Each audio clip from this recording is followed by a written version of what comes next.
Greetings, Poe fans. Welcome to another edition of Poe Unplugged. I am Carmen Bolden. And I am Jeanie Smith, and we are The Potastic Two. Come zoom with us into the Unbook Club dedicated to the works of Mr. Edgar Allan Poe. Good evening, and welcome back to Poe Unplugged. Tonight we are going to be reading one of Poe's short stories. It's one that is probably not as well known as some of the great ones, but it is one of the best, to me, sarcastic, just dark humor stories that he has. The System of Dr. Tarr and Professor Fether. So who wants to start us off this evening? What struck me is this story is very different, a change of pace for Poe, because there's so much dialogue. Usually we have very little or dialogue, except in the detective stories. But this one could be a radio show or a play, a stage play, definitely, and it has been made into into a short film several times. So I enjoyed reading all of the interesting dialogue. That's true. I didn't really pay attention to that specific thing of the dialogue, but now that you said that, it's like, oh my gosh, yes. It Yeah, was great observation. Yeah. Yeah. So I completely agree. The dialogue for me, just the word craft is what made this piece for me, because and many of you will probably disagree, but I felt like the plot was very thin. I mean, like paper thin. You saw this coming from a mile away. But what redeemed it was just the kind of delight of the wordplay and the descriptions of the dinner and the chicken and the frog and the people misbehaving. That was the fun part. But in terms of a plot, I didn't think I had a whole lot there. I mean, I see where you're going. Oh, I'm sorry, Jeanie. No, let's go. Go ahead. I see where you're going, right? But again, I think it goes back to the fact that the whole time, like the young gullible visitor to to the madhouse is like, yeah, like, well, they're a little odd, don't you think? Like, wouldn't you say? And then the doctor keeps like reassuring him, like, no, like they have quirks, everyone does, and quirk, blah blah blah. So I think that. I mean, I absolutely love the fact that even though you feel like you know where it's going, you keep questioning yourself. At least I did the first time I read. But the doctor's like saying, well, you know what? We had like this guy show up, and like he was like so dumb that like we thought it was okay for him to come in, but he didn't really understand. I just felt like he was like communicating the whole thing. But that's what's so great. I had to suspend disbelief. But wait, so that's what makes the ending of this act. So I like when I read, I smile or laugh very little because I'm like really serious reader. But at the end, I actually smile like the Grinch, like my lips curl up, because how freaking funny was the last line in the book, where he's still trying to look up the doctors that he told him to look up, and he still doesn't get it. Like it's hilarious. I mean, it's such a funny moment. I think that last little bit, those last couple sentences, I mean, really make this story shine for me. Because, at that point, we realized that the guy is not the smartest tool in the shed. And he does, and we were all in on the joke. And he, even at the end, he's still like, well, I really did try to look up this Dr. Tarr and blah, blah, blah. Oh, my gosh, it's so funny. So Holly, that's certainly one way to look at it. But I guess I particularly like is the last sentence or the penultimate sentence where he says, I'm still trying to look up the system of Dr. Tarr, and it's like italicized and Fether italicized. It's like, it felt like it's kind of hitting us over the head with something that was fairly obvious many pages earlier. Yeah, I mean, okay, so I kind of feel like every reader is different, and sometimes readers really need their hands to be held to the end. That's true. Like some readers, like I swear to you, like it'll be like a story to me, it's like straightforward, and people will be like, well, yeah, what happened? Like I was watching a Disney movie with my sister, and she's like, a Disney movie. She's like, I don't understand what happened. I'm like you never really know. But you know what I also love about this story as a whole? This whole like the insane person's running the asylum has become like a major horror trope. Like Hmm. it I've used it. Movies have used it. It's I mean, I don't know if Poe created this idea of the lunatic being the doctor, but it's absolutely terrifying. And actually, I have a question for Dr. Jeff, so I hope he can answer it for me. I was gonna look it up, see if I can figure out myself, but I watched a movie when I was really young. It was a black and white movie, and it had to do with this theme where a nurse shows up at a insane asylum, but the doctor that she meets is actually the crazy guy and had killed the doctor. Like, so it was like the same post set up, black and white. I remember watching it before I read Poe, and I thought it was one of the scariest movies I've ever seen. What is the name of this movie? Oh. Well, it could be Brainstorm, um, but you might be thinking of a color movie called Asylum, which is a collection of Robert Bloch short stories, and Huh. the secret at the end is that the inmates are running the asylum. Mhm. But Okay. Yeah, I but mean, that's what happened. That was the punchline. Yeah. that could be it. Brainstorm stars Jeffrey Hunter, and I think he commits himself to an insane asylum for research or something, but I don't think I've forgotten how the movie ends. I don't know whether that one turns out that way or not, but I know Asylum does. Yeah, I'm And writing this down. Yeah, because I'm and like, yeah, that's what I was going to say. Now, 160 years later, we've seen everything. We've seen Yeah. every movie, every TV show, we've read everything. And Mhm. so, what was new and shocking to readers back then is now a cliche to us. We know, oh yeah, the inmates are running the asylum. I've Yeah. seen that on soap operas and horror movies and everything. But when people were reading these stories back then, like The Telltale Heart, that was the scariest thing people had ever read. It's still one of the scariest stories, but it certainly was the scariest back then because people hadn't read anything as horrifying as that. So some of the things that we see coming a mile away, like with Dr. Jekyll and Mr. Hyde. Back then, readers had no idea that those two men were one man until the last two chapters of the novel. But now, that's a cliche. Oh, he has a Jekyll and Hyde personality. So we know all of that. But the readers in Poe's time could be shocked and surprised much more easily because Poe was doing things that now have been copied in TV commercials and everything, but they were fresh back then. One other That's movie. no, Oh, go ahead, no, Mike. I'm Go sorry. ahead, Mike. No, go ahead. Well, I was just No, going I was just going to say a couple of things. Holly, you talked about how you laughed and grinned at the end. Well, I have to confess, I laughed and grinned throughout the whole story. oh, good. I thought it was hilarious. And it's talking about how the plot was a little thin. Yeah, probably. But I looked at it as a satire on the mental institutions of the mid 1800s Hmm. and how they were run, and which thickened up the plot pretty good. Yeah.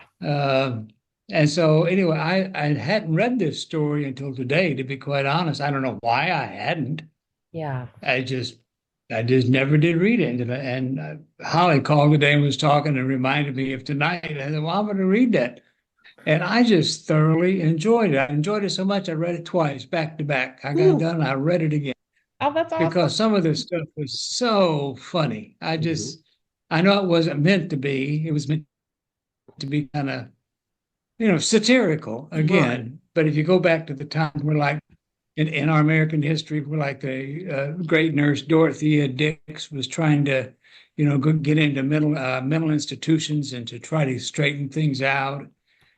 And then I couldn't help but thinking about how Charlotte Bronte wrote the book Jane Eyre about the same time this story was written. Mm-hmm. And she had one of the Mr. whatever his last name was, wife living in the attic because she had gone nuts. Mm-hmm. And I thought, well, there was a lot of stories along this time Hmm. about about insanity and schizophrenia hmm or whatever these poor frogs and chickens had.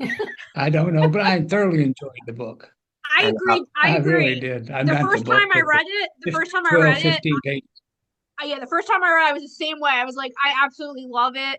You know, because at this point I've read it a lot of times, even though it had been a while since I had read it. But yeah, my first reaction to it was I always, if you probably play these back, it's been one of my favorites. Yeah, I mean, it really is. Yeah, I mean, there's a lot of great lines in this one too. It is. And Well, I thought the part where the one lady was taking off all of her clothes, I thought I would get tears in my eyes about that because she wanted to wear her clothes on the outside. And then who else but Poe would Clothes come on up the with some outside. stuff like that? oh yeah. That was fun. Well, other movie I was thinking of is Hitchcock's Spellbound, Yeah. 1945, Mhm. where Yes. Gregory Peck's character has amnesia and impersonates the head of a mental institution. Don't want to give away too many spoilers, but maybe that one? Yeah, that could be it. And it has dream sequences that were Yeah. done by Salvador Dali. Yes, yes. Yeah, you know what's funny? That's actually on my to watch list because I've actually never seen the Hitchcock Oh, it's one. so But I know my good. aunt keeps Okay. asking me, and the same thing with Steve with Rebecca, which I still have yet to see. It's like on the top of my watch list. So I will let you guys know.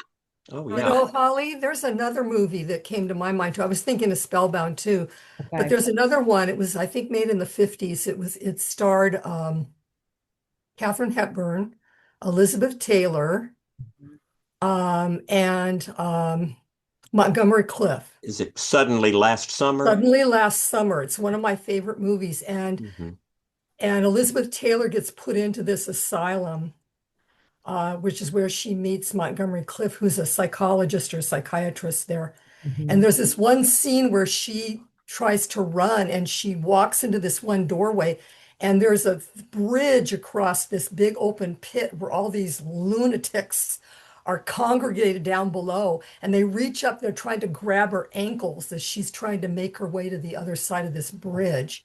And I'm wondering if that's the one you saw, because I saw that when I was a teenager, and it scared the heck out of me when I saw that. Yeah, I don't know I if mean, that's one you're thinking maybe of because I mean, I too. was pretty young. Like I know who Elizabeth Taylor is now, and she's Yeah. very recognizable. But maybe back then, I maybe I wouldn't have. So Yeah. yeah.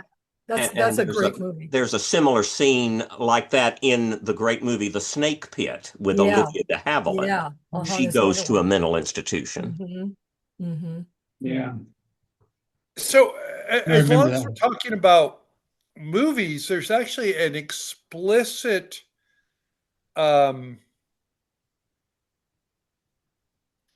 a movie that explicitly follows or claims to follow this story Mhm. that was this called Mansion of Madness in the English version. Dr. Jeff, I'm looking at you because you seem to know all the movies that have been done. This was, I think, a Spanish language movie originally. It was subtitled in English. And it's like it's almost a 2 hour movie, hour 45-minute movie. And it has anybody seen this Mansion of Madness? No. No, but I'm writing It's it down. available. It's available right now. As soon as we finish tonight, go to YouTube. I watched it this afternoon, and it claims to portray. It claims to be based on this story, the Sister Dr. Tarr and Professor Fether, but it's a much more. Poe plays it, I think, for laughs. Poe does this more as dark humor or black humor. But in this movie, it's just grotesque, and it's a way you think of like Dickens portraying an insane asylum. You know, it's ugly. There's abuse, there's torture, there's rape, there's these horrible things going on in this movie. But it claims to be a version of Edgar Allan Poe's System of Dr. Tarr and Professor Feathers, 1973. Okay. Which maybe says something in and of itself. But I guess my point is simply that this story that Poe provides for us can either be viewed as a as kind of a comical piece, because there's a lot of comical set pieces in this story of these people, standing up and cock-a-doodle-doo and all that. It can be portrayed as a critique of insane asylums, or it can be portrayed as maybe a mystery or horror, because again, I think Poe intended it wasn't until the end that we would discover the whole import of this, even though I feel like it's communicated fairly early. So, Holly, I'm sorry, but it seems to me. Or maybe I'm not that smart, Steve.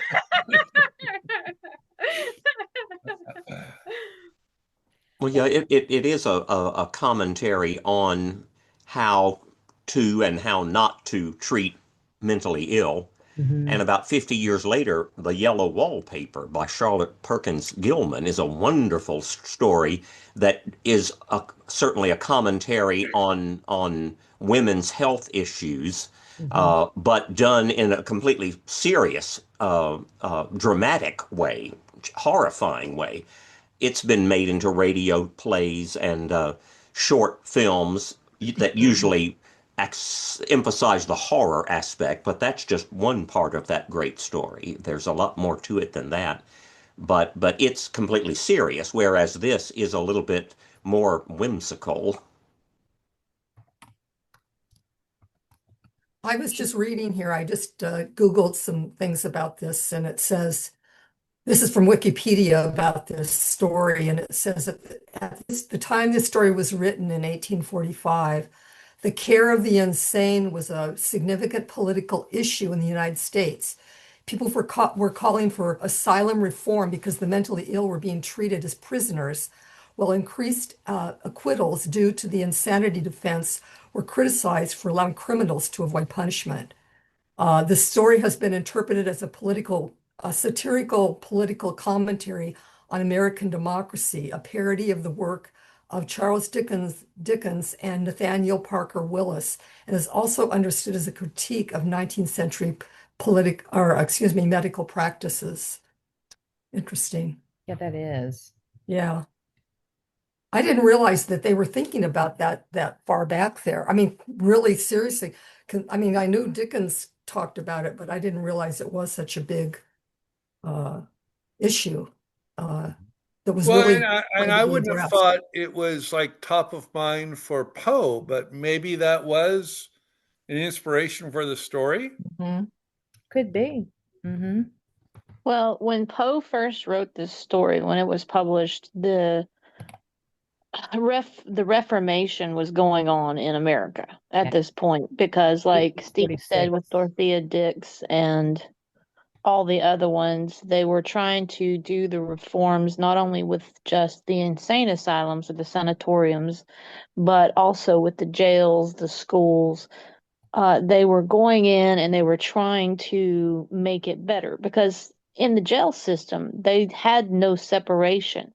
Doesn't matter what your age was, what gender, everyone was being tried together. If you were a 10-year-old boy, you stole something, you were being tried as an adult for the crime and being put in jail with adults. So that was one of the problems. And then with the sanatoriums, they were having all of this because they were doing experiments, because that's where a lot of our medical ingenuity, and I'm using air quotes, came from, is because a lot of families were taking their unstable or non, anyway, they were taking their family members and sticking them places so nobody would see them because of their reputation. They had to make everything look good, especially the wealthy. So they were just taking them, throwing them in there, and leave them alone. And a lot of these doctors, once more in air quotes, were using them as experiments. And then they were just leaving them, like with Dr. Tarr, Dr. Tarr and Professor Fether, that he was writing.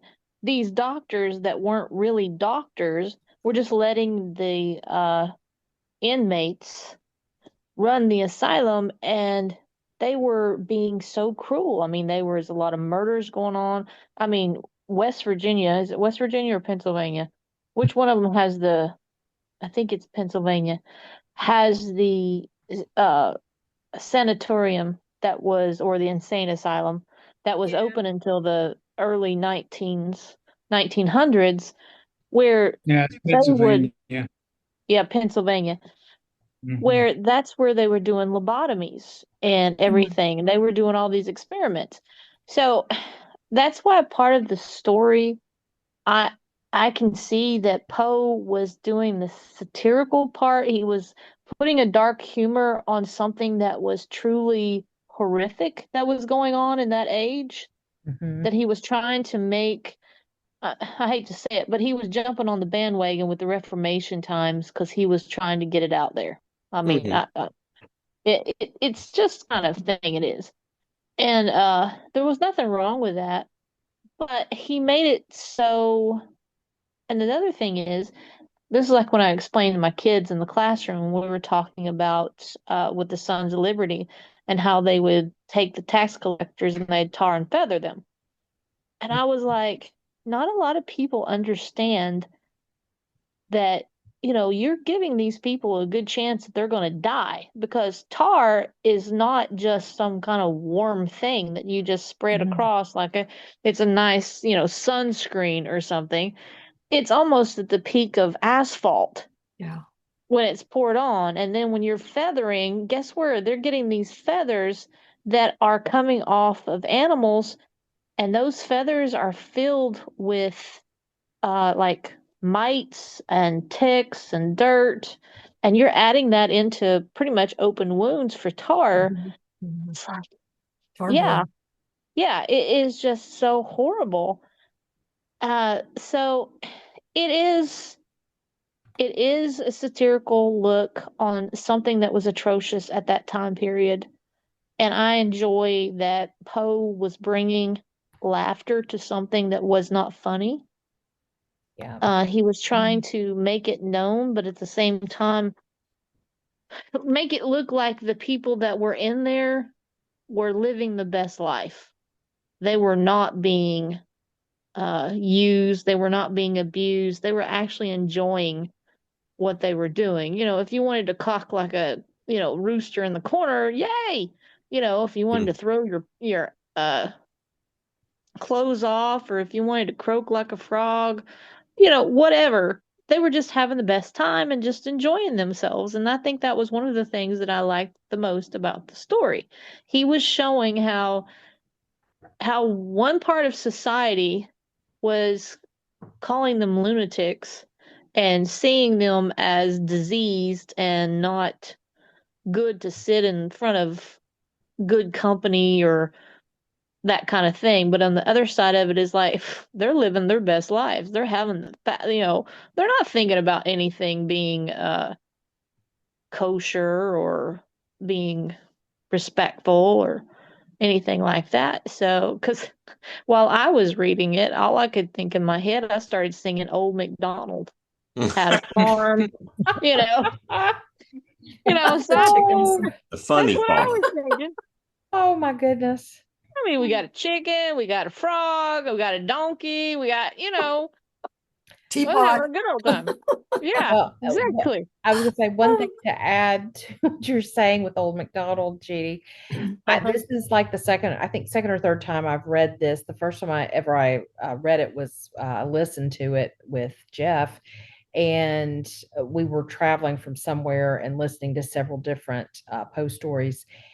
And this time reading it through with all the animals coming through with the frog and the chicken and all that, I was thinking the Muppets should do a version of this. Oh, that'd be hilarious. Such good satire and everything. But one other thing I wanted to share, and sometimes I forget about these adaptations.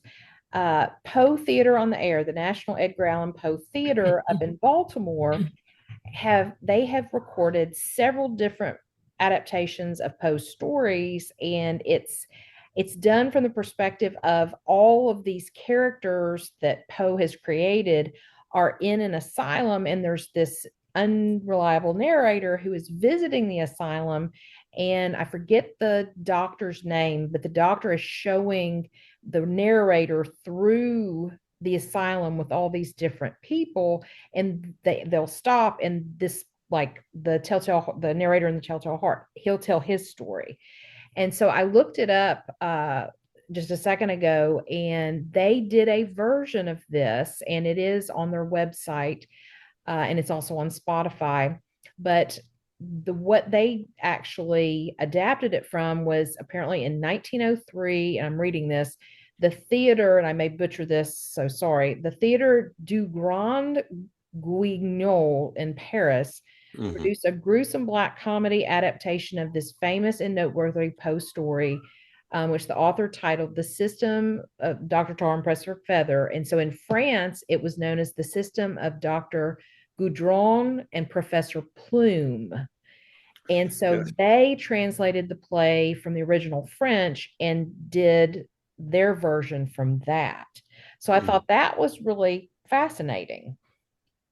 And that is exactly the plot of the movie Asylum that I mentioned. Oh, okay. Yeah, Okay. Robert Powell, I think, is the visitor who goes to the asylum and goes to each room, and the inmate, Barbara Parkins, or whoever he or she is, tells his or her story to him, and we see it acted out. Oh, gotcha. Okay.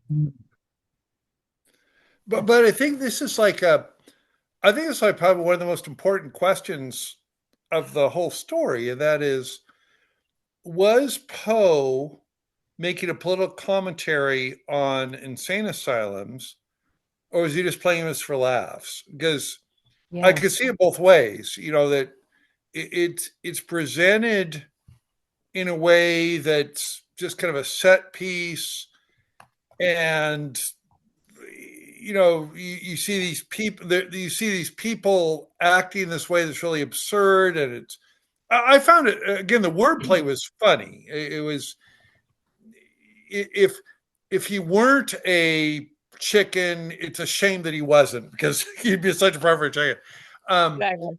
But so was it more just kind of a set piece, kind of played for laughs, or was he really trying to make a political commentary? I don't know the answer to that question, but I could see it either way, especially given what a number of you have said, that at that time, Jeanie, I think you were focusing on this. At that time, this was like becoming a major political issue. Is how are we treating the mentally deranged? Well, what isn't satire? My understanding of satire is that it's often a way to either through humor or shock to warm an audience up to an issue that they might not be aware of, so that they might then decide to start approaching it and dealing with it on a serious level, possibly, like Gulliver's Travels and things like that. Right, and A Modest Proposal. Oh, yeah. And that goes along well with that time period, because this is, this is coming off of where the first political cartoons started emerging with, Andrew Jackson and all that. And so that satirical imagination was making its political debut. So, and then you had a lot of others that were jumping on the bandwagon in newspapers and writing these articles and editorials. And so, yeah, I mean, I think this was, and like Steve said, it could be taken either way, because we don't know truly what Poe's motivation was for writing this story.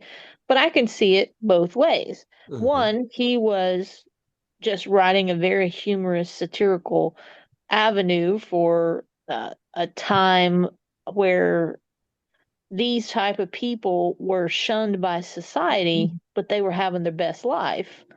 And then on the other aspect of it, he was like poking at the political of going, why are you being this way? Because here's the thing, at the very end of it, I was getting from the narrator when he was trying to look up Dr. Tarr and Professor Fether, it wasn't that I thought that he was, basically an idiot for still believing it. I honestly thought that he ended up there because the friend that he was traveling with was dropping him off, Ah, was that's a good point. bringing him there. Interesting. Yes. And Thought so about that. because it just ended so abruptly with me, because he was talking about how they were getting attacked by these chimpanzees and these, so basically it was all the guards that had been tarred and feathered that were coming in, and they were taking back the asylum, and he just was like, all these animals are attacking, and then it just stops.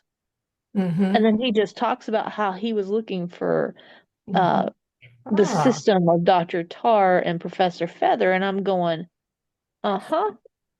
So yeah, it's like he was living his best life too, because he's like, hey, I thought this system worked. I'm like, Mhm. worked Well, for me. I just found an article from the Edgar Allan Poe Society of Baltimore, which we get a lot of our research from. That between them and the Poe Museum, they supply us with everything we need pretty much. But the article, I just put a link in the comments. It's called Poe's The System of Dr. Tarr and Professor Fether, Dickens or Willis. And so apparently there's one theory, and I quickly read this and just trying to surmise this, but Dickens apparently visited an asylum in South Boston while he was in America. And because of there's some loose feelings that maybe Poe was saying that the visitor was Dickens in a roundabout way, only because while they met, Dickens was going to possibly help him because Poe asked him to help publish his tales, that he didn't really, and that he was kind of not happy. And so it could be that. But then the other person mentioned, Willis, is Nathaniel Parker Willis, and his story was the Madhouse of Palermo. And so it could have been Willis. Now, it could be neither of them, but that's just a theory. And the article is a lot longer than what I had a chance to read, but that might give us some answers if we take the time after we end tonight. So And I agree with Jeanie. I think he was killing two birds with one stone. I think he was writing a funny, weird story, but making social commentary at the same time, because we know that he loved current events. He kept up with shipwrecks and premature burials, and wrote for magazines. So a lot of his writing is nonfiction, and so I think it would be natural for him to want to make some sort of comment on this social issue, but in his own inimitable way. yes. Yeah, I can definitely see that, because that's what I was listening to. Well, in between my singing in my head, was, because, and then I had to think about, the song I'm a Little Teapot, Short and Stout, popped in there too. So, yeah, all these things. And that's what I love the most about Poe's writing. These are things that were in my head that weren't at the time of Poe, but they triggered those because it's like Poe was a precursor to these happening. And like the whole cliche of the inmates running the asylum type of thing. Yeah. That, like Dr. Jeff and Cheryl and Holly and Mike and everybody was talking about, all those different movies that are so trope with this plot. It's like you can't throw a rock and not hit one. So, and Steve, I'm actually very interested in watching that. You said it was the Mansion of Madness. Is that what it was? Okay, you're on mute. But yes, Mansion of Madness, 1973. Be prepared for some nudity. I mean, it's 1973. Oh, now I'm gonna watch it. Well, it can't be any worse than this Netflix show that I fell into. That it was like one of those train wrecks that you start watching it and you're like, I can't stop watching it because you're thinking it can't get worse, and then it keeps getting worse, and it's like, why am I still watching it? It's like I lost like hours of my life on Yeah. episodes going, what the, you know? So, and it's not in the 70s. I don't know if anybody ever watched Billy Jack. Oh yeah. Yeah. So, Four movies. yeah. Well, my brother being older than me was always, he when he came back from Germany, he brought back the first VCR, the Gold Star, and he brought back all of these recorded movies on VHS. And so when my parents were at work and my brother was at work, I would, get out of his movies and I would just start watching them on his VCR. I didn't know what they were, but I was a preteen. What did I care? So I got a nice little introduction to a lot of 70s movies that I'm like, oh, Billy Jack. I'm going, oh, okay. This explains a lot about you, Jeanie. Exactly. Tell me, I was like 5 years old and listening to Molly Hatchet because my brother had it. So it was like, well, okay. And then Black Sabbath. No, wait a minute. I will have to say I love Black Sabbath. War of the Giants is still one of my favorites, songs. But yeah, I would say that. And then my mom and dad being older because they were older generation, growing up with country music and, I mean, the good, like Porter Wagner, Dolly Parton, all the good old. So it's like I was stuck in so many different worlds with the black and white movies, the Andy Griffith and all that kind of stuff. So yeah, it's why, yeah, it could explain a lot. But I blame my brother for all the bad stuff. He was the bad influence. I got What, more of a Mike? question than anything else. Carmen Okay. said earlier, a little while ago, we were talking about when they sang the little teacup song or whatever it was. It brought back a memory, the teapot. Uh-huh. And then I just recalled a part of the book that kind of struck up my ears when I read it, knowing what kind of wordsmith that Poe was. It gets to the end of the book when everything was going in bedlam and they were all singing and blowing their horns and taking their clothes off and all kinds of stuff. And then they started singing Yankee Doodle.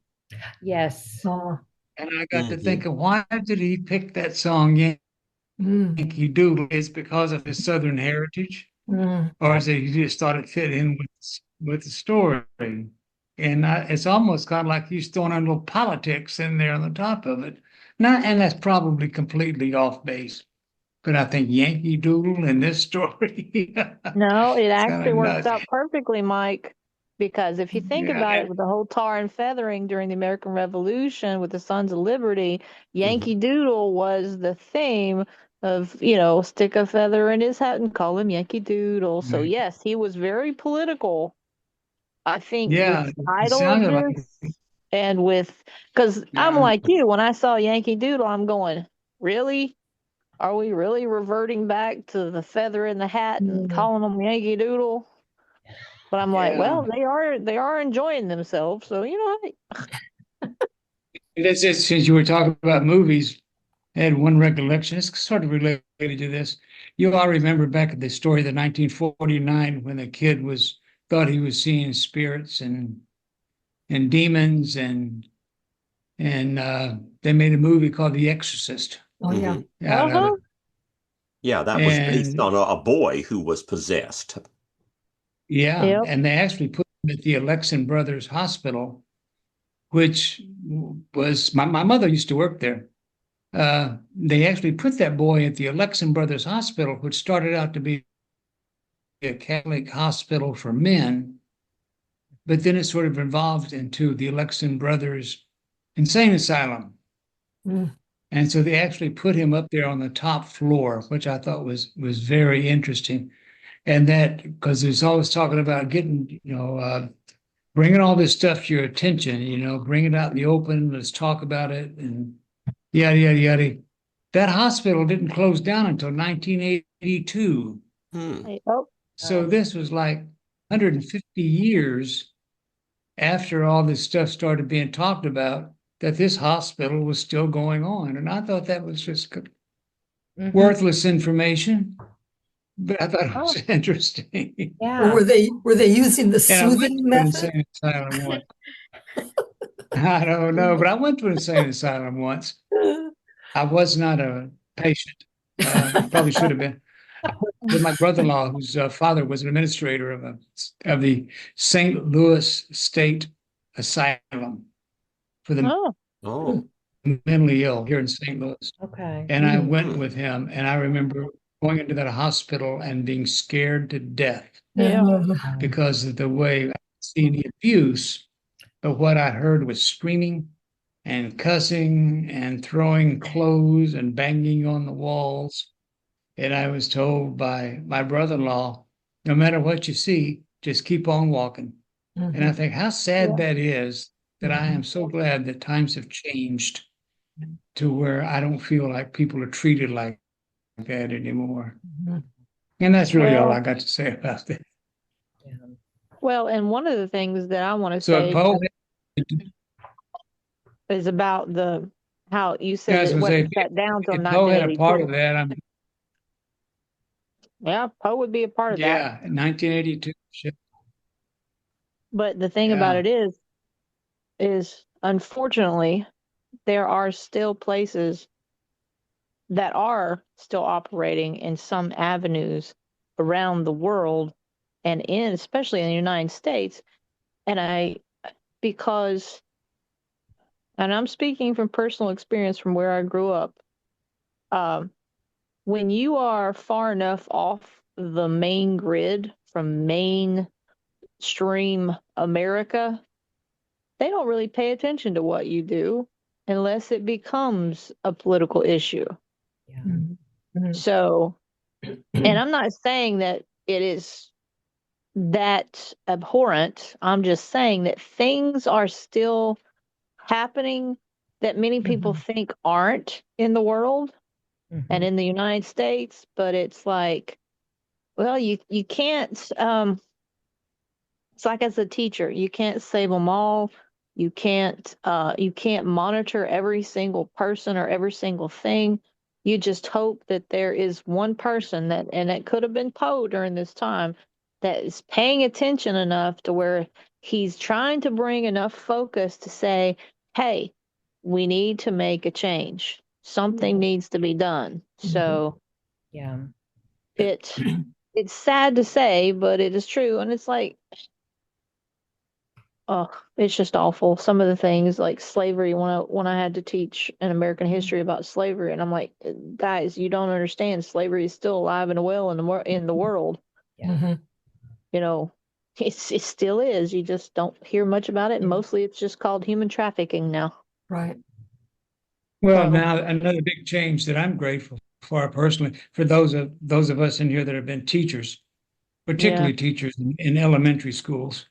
You know, when I was a kid raised in St. Louis, there was one elementary school here. I don't know about high school, but I do remember the elementary school that was for nothing except for kids that were mentally challenged. In those days, retarded was the word. And now there isn't any of those.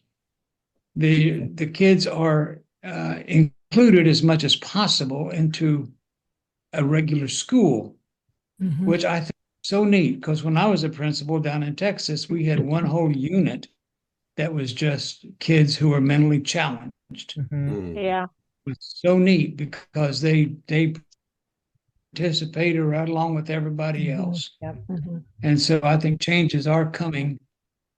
So I'm grateful for that. There's people like Poe and Dix and all the other people who stood up and said, wait a minute, I don't think this is right. Well, That's all I Mike, got to say about that. Mike, from being an elementary school teacher, I had those kids in my classes. I think we called it mainstreaming at that time, Right. like 15 years ago. And there's two sides to that. to that, as you could probably tell what I'm going to say. It's sometimes it's very hard to teach the class because you suddenly find yourself giving that one student all your attention. And it didn't happen in my class, but there were some classes, and I was teaching fifth grade. There were some classes in the lower grades, first and second and third, where some parents took their kids out of a class where the teacher was giving that one particular student too much attention to the detriment of the other kids.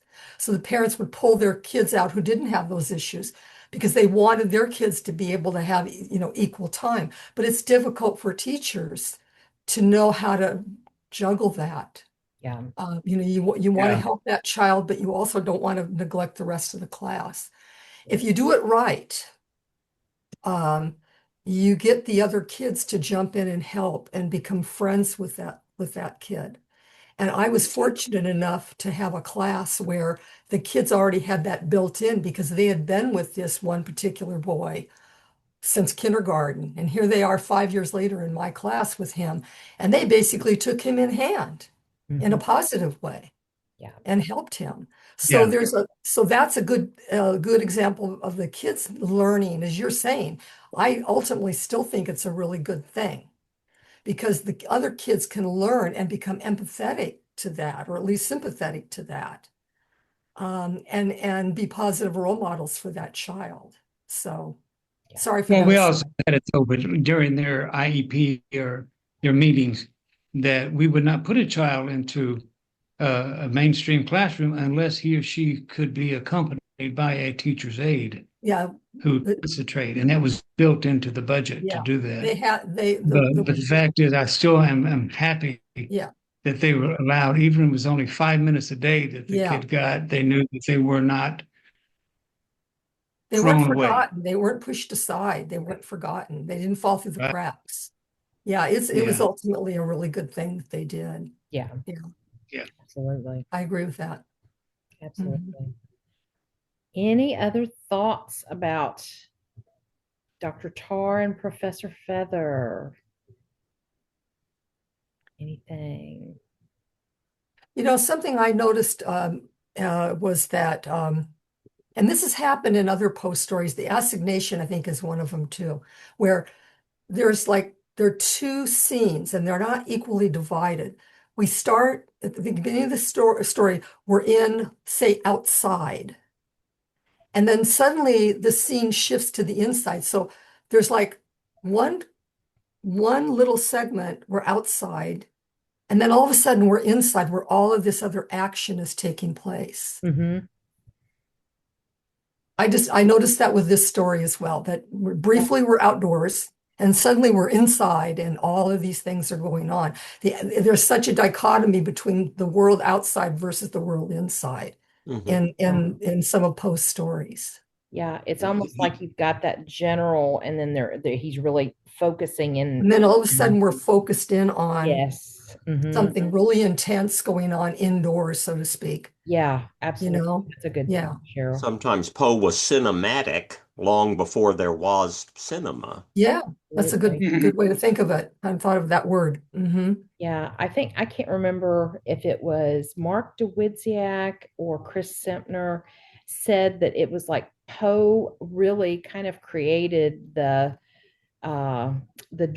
TV drama style of just the hour, because he always said you need to be able to sit down and start a story and finish it within a reasonable amount of time.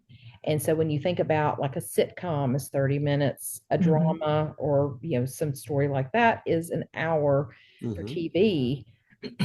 Poe in a way kind of set that style, but kind of loosely. But and I was going to say one other thing about Tarr and Fether from the article that I looked at. It's escaped my brain, so it's all right. Sorry, I probably took it away. Sorry. Oh no, it wasn't you. It's just my brain. Well, once again, I just want to say I enjoyed reading it. Thank y'all for bringing it out. Reminding me. This was fun. It was fun. Yeah, fun in a weird way. I might just crawl in bed and read it again tonight before I go to sleep. There you go. Sweet dreams. That was not. That was a not. I'm not going to read it again tonight. Yeah, but yeah, it is a fun story to read, and a kind of an escape from, like horror, even though that's not really everything he wrote. But I like to fit in all the different things. And speaking of different styles of his writing, next month is going to be the Purloined Letter. I know Cheryl made that suggestion, and it'll be the last of the 3 detective stories, because we've already done the other 2. And so we've kind of done one each year for the past 3 years. So that's really a neat way that we've done that. And so, and then Jeanie, do you remember what we have coming? The Man of the Crowd. Yes, thank you. Yes, thank you, Dr. Jeff. I don't know why you're asking me. Ask Dr. Jeff. I'm like, why are you asking me? Yes, but yes, the Man of the Crowd will be in March. So yes, that's a fun one too. I really like that one. It's very different as well. No, that one to me fits really well with Dr. Tarr and Professor Fether. Yes, and I've got to reach out to Lynn Cullen, and I just realized Gary's not here tonight. I didn't never hear. Usually if he's not going to be able to make it, he does message, but he had suggested, I think is it Mrs. Poe? Yes. Cullen. I want to make sure I was saying the right title. She is available for August, so we'll do that in August. So, and I think Cheryl, you may have suggested that one. It was you. Well, I suggested a couple that escaped my, and that was one of them, I think, too. A couple I saw were like 300 something pages, and so we were gonna maybe but I think Mrs. Give it a few months. Yeah, give it a few months. But Mrs. Poe was one of, I think, the 3, and then somebody else chimed in on that one too. So yeah, I've read that story. She actually uses the insane asylum in that one. Okay. It's a good story. Yeah, so we'll put that on August, and so I think we've got planned out. I don't have my notebook near me right now, but yes, so we've got definitely through March, maybe April, and I can't remember what that one is. But so any other thoughts on things to read, just shoot us an email, and because we're up for, if you want to do something that's not just written by Poe, but other things that some books and things like that, just we're open to all kinds of suggestions. By the way, April is the spirits of the dead. That's right. Yes, because it's poetry. Thank you.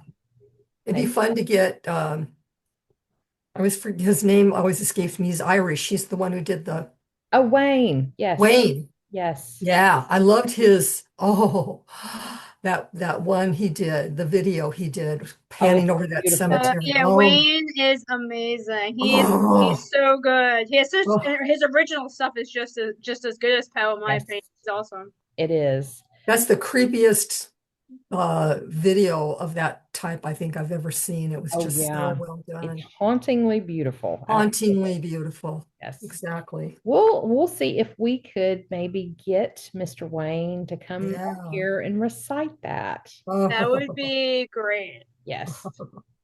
So yes, that would be a total coup. If it would, you could do that, you would have 100 people on this Probably feed. So. I will definitely be there. Yeah, I'd be there. Not that anybody cares. Like, please have her stop coming. Yes. All right. Jeanie and I will contact Wayne and see if he can join us, because he has joined us before for different things that we've done. So yeah. Right. Well, if there's not anything else, I guess on that note. So I would just ask one question, and that is, in The Flavored Raven, one of my favorite books. Oh yeah. Do you guys do a System of Dr. Tarr and Professor Fether? Yes. There is in the story he mentions the cauliflower with velouté sauce. Oh yeah. Jeff actually researched all the different styles of velouté sauce and created one based on French recipes with the cauliflower, and I believe also our corn chowder It's chicken bacon corn chowder is also named after that as well. Yes. That's awesome. Yeah, Well, I'm thank glad you. you got the chicken in there. You got the Yes. chicken in there. That's good. Absolutely. Is there any is there any rabbit of shot in there? Yeah. Rabbit au chat. No. Yeah, no. Rabbit, Ugh. I No. love it. Bye, That's y'all. hilarious. All right. Bye, Mike. Hope you Have a feel good better. night. Yeah, I hope Happy you feel better, birthday, Mike. Thanks. Steve. I will. Happy Thank birthday, you. Steve. Happy birthday. Happy And birthday. so Bye, everybody. I guess on that note, we We are are Oh, out. out.